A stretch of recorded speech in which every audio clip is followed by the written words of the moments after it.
warahmatullahi wabarakatuh. Perkenalkan, nama saya Lispi Azika, saya dari kelas 11 IPS 1. Saya ingin mengerjakan tugas matematika peminatan yang dibimbing oleh Ibu Guru Luli Febrayanti.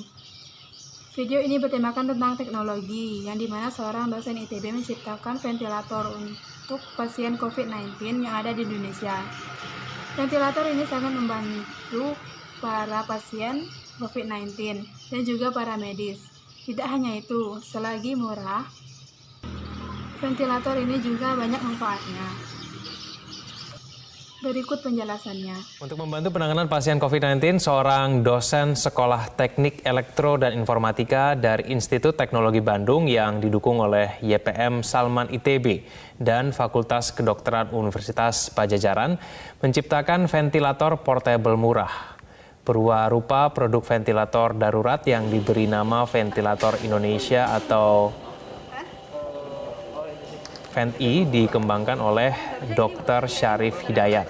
Telah menjalani serangkaian uji coba untuk bisa digunakan untuk membantu penanganan pasien positif COVID-19.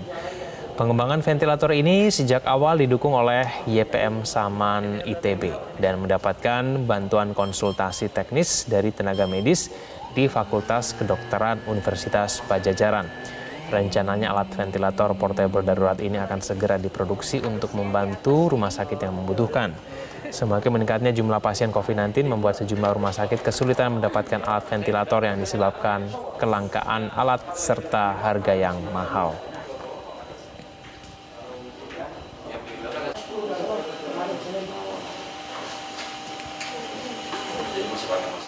Lalu seperti apa keunggulan ventilator portable dan akankah diproduksi secara massal untuk umum? Kita sudah bersama dengan Dr. Syarif Hidayat yang menciptakan alat ventilator melalui sambungan Skype langsung dari Bandung, Jawa Barat.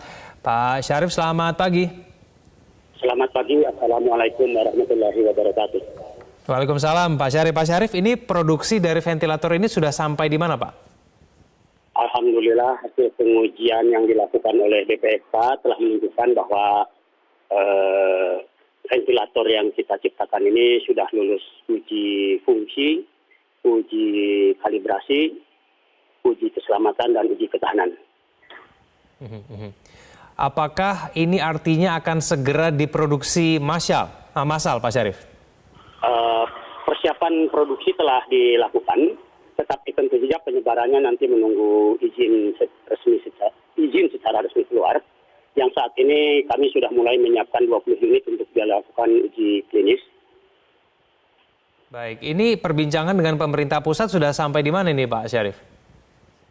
Banyak kementerian yang melakukan koordinasi dan kami mendapatkan bantuan yang sangat besar dari Kementerian Kesehatan. Kami berterima kasih untuk supportnya ini.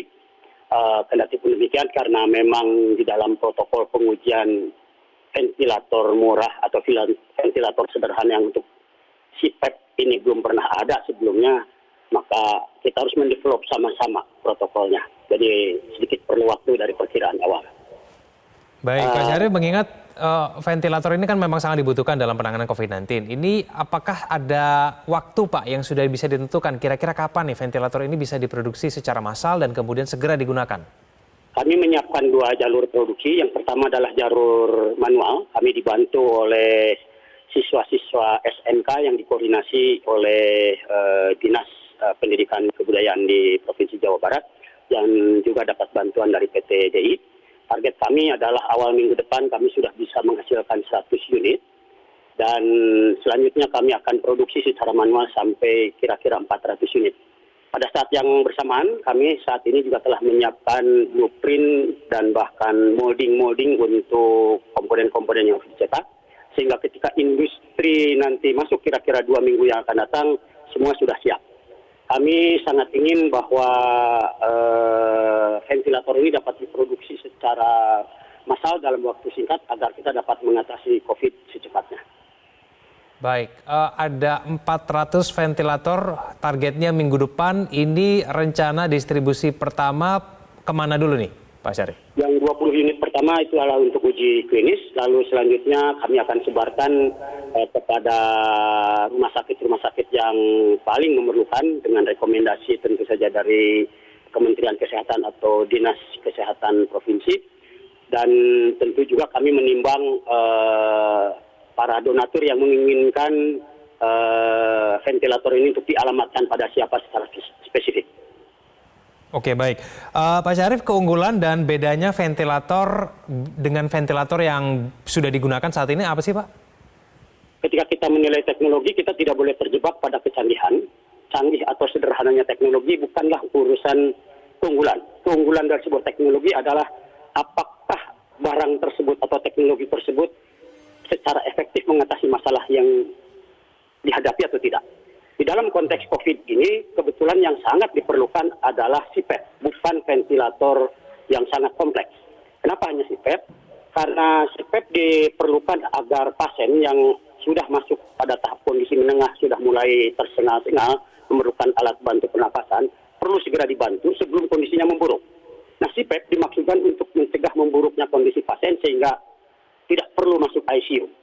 Dan agar dapat dipergunakan secara luas, tapi sebelumnya harus dapat diproduksi secara mudah, maka CPAP ini, maka ventilator yang diciptakan betul-betul hanya untuk CPAP. Yang tidak memerlukan keahlian khusus, cukup dokter umum, bahkan perawat pun boleh menggunakannya dengan pelatihan yang sangat singkat. Baik, Pak Syarif katanya ini ventilatornya lebih murah begitu. Ini seberapa murah sebetulnya? Target kami di bawah $1.000 per unit. Baik. Seberapa murah Pak Syarif? Di bawah 15 juta rupiah. Di bawah 15 juta. Kalau rata-rata standarnya biasa berapa harganya Pak Syarif? Untuk harga saat ini saya kira sangat melambung ya, orang berebut di seluruh dunia. Masalahnya bukan cuma mahalnya, tapi tidak adanya. Baik. Mungkin kita bisa menciptakan ventilator yang bagus, tapi kalau cuma 20 unit saya kira tidak efektif. Kami berpegang pada 4 prinsip dasar ketika menciptakan teknologi ini. Pertama, kami fokus betul agar alat yang diciptakan ini efektif mencegah memburuknya kondisi pasien, yakni sengaja menciptakan CPAP. Yang kedua, kami menciptakan teknologi yang mudah dibuat sehingga bisa dibuat secara masif dan mudah dipergunakan sehingga dapat dipergunakan juga secara masif. Yang ketiga, karena kami menyadari bahwa jalur distribusi dan jalur dan persediaan alat-alat kesehatan di seluruh dunia sangat langka, sangat sulit, maka kami harus menggunakan teknologi apapun yang ada di sekeliling kita yang tentu saja harus memenuhi standar kesehatan, tetapi mudah digandakan. Jadi ketika kami menciptakan sebuah komponen, kami harus berpikir apakah ini dapat dibuat dalam jumlah yang besar dalam waktu singkat atau tidak. Yang ketiga, yang keempat tentu saja kami harus memikirkan 2 model produksi. Pertama, kami produksi secara manual. Yang kedua, bersamaan kami menyiapkan agar pabrikasi dapat dilakukan. Baik, Pak Syarif, tapi dengan harga yang relatif lebih murah karena menggunakan alat-alat di sekitar kita begitu, ini kualitasnya sesuai dengan standar tidak? Sehingga kemudian bisa langsung digunakan di semua rumah sakit begitu? Sebetulnya niat awal saya dan kawan-kawan adalah membuat alat yang dapat dibuat secara open system. Tetapi belakangan kami menyadari bahwa alat kesehatan tidak boleh dibuat secara open system karena harus dapat dipertanggungjawabkan kualitasnya. Karenanya kami kooperatif bekerjasama dengan pemerintah agar alat yang diciptakan ini memenuhi seluruh ketentuan persyaratan fungsional, persyaratan keamanan, dan persyaratan ketahanan sebagaimana ditentukan oleh pemerintah. Karenanya dengan ini juga kami mohon maaf dan sekaligus berterima kasih atas kesabaran para donatur dan para calon penerima donasi ventilator ini. Baik, murah dan kemudian siap diproduksi massal. Apakah penggunaan ventilator ini juga mudah digunakan Pak oleh mungkin nanti petugas medis di rumah sakit sehingga kemudian bisa cepat dipakai begitu untuk kepada pasien sehingga kemudian lebih efektif? Insya Allah hanya ada 2 tombol menghidupkan blower lalu menghidupkan pemanas. Ada 2 pengaturan, yang pertama adalah pengaturan tekanan dan yang kedua pengaturan volume. Tabel-tabelnya sudah diberikan sehingga tidak perlu melihat pengukuran dan sebagainya dan itu semua sudah dikalibrasi. Keunggulan lain dari CPAP yang kami siapkan adalah bahwa alat ini sudah dilengkapi dengan pemanas sehingga suhu di hidung pasien itu bisa bisa dioptimalkan pada kira-kira 37 derajat Celcius, dan juga kelembabannya dapat diatur secara tepat kira-kira pada 82% sebagaimana diinginkan, dengan cara mengatur jumlah air yang diuapkan pada heating chamber yang kami berikan.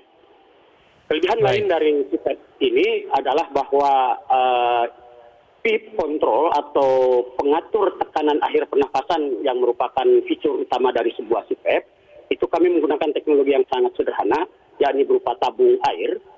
Perubahan dari atau perbaikan teknologi tabung air yang sudah ditemukan 50 tahun yang lalu adalah kami dengan menambahkan desinfektan pada cairannya. Sehingga dengan demikian, udara yang dihembuskan dari pasien diharapkan sudah melewati desinfektan sehingga virusnya sebagian besar sudah terbunuh harapannya. Dengan demikian, resiko para medis terpapar oleh virus yang dihembuskan oleh nafas dari pasien dapat dikurangi. Dengan demikian, mudah-mudahan ini juga akan membantu memudahkan perawatan. Baik, Pak Syarif, kalau ada rumah sakit di Indonesia yang kemudian saat ini mungkin sudah minim begitu alat ventilatornya dan mungkin mereka berminat menggunakan alat ventilator dari Pak Syarif dan tim, ini menghubunginya kemana Pak? Supaya kemudian nanti pada saat siap diproduksi massal, mereka rumah sakit ini diprioritaskan nantinya? Untuk produksi massal itu dipegang oleh sebuah perusahaan milik ITB, PT RII, yang nanti PT RII ini akan bekerjasama dengan industri-industri yang akan membuatnya. Sedangkan penyebar luasannya atau distribusinya akan dipegang oleh PT RII. Untuk mudahnya mungkin nanti untuk yang level industri dapat berhubungan dengan ITB saja. Yang kami produksi untuk disebarluaskan secara donasi hanya terbatas maksimum 400 karena kapasitas kami juga sangat terbatas.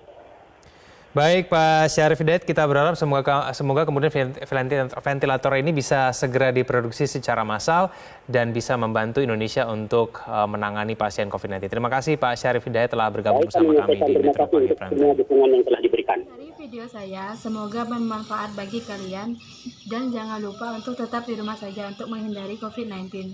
Semoga kita dilindungi oleh Allah Subhanahu wa Ta'ala. Sehat selalu.